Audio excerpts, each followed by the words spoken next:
Guyyaa tokko to'ataan ijaarsa gamoo darbii ja'affaa irra dhaabatee hojjetaa isaa lafa jiru waame.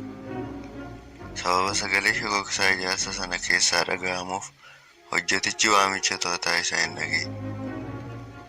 Akka hojjetichi ol jedhee isa ilaaluuf to'atichi saantima abbaa 25 gaditti darbatee fuuldura isaa buuse.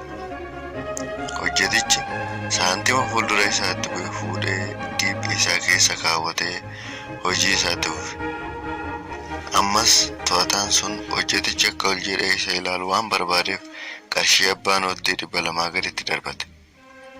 Hojjetichi qarshii isaa fudhatee hojii isaa itti fufe malee eessaa dhufe jedhee ol hin ilaalle. Kana booda to'ataan ijaarsaa kun dhagaa xiqqoo fuudhee hojjetichatti gad darbate. Dhagichi mataa isaa keessa rukute. Yeroo kana hojjetichi ol ilaalee to'ataa isaa waliin dubbate.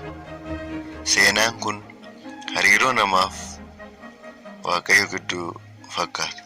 Waaqayyo dhala namaaf kennaa xiqqaa yeroo kennuuf ol ilaalanii waan argataniif isa galateeffachuu dhiisanii ciminaaf carraa qabeeyyii ta'uu isaaniitti lakkaa'atanii jiruuf jireenya isaanii ta'uuf.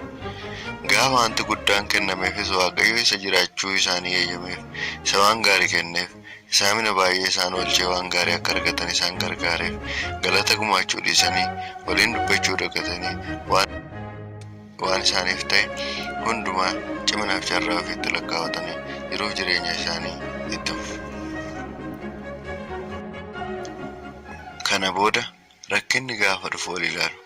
Gaafasuu namni yeroo kaan ciminaaf carraa lakkaawwatu komiidhaan lafa balleessa. Waaqayyoodhaan komata.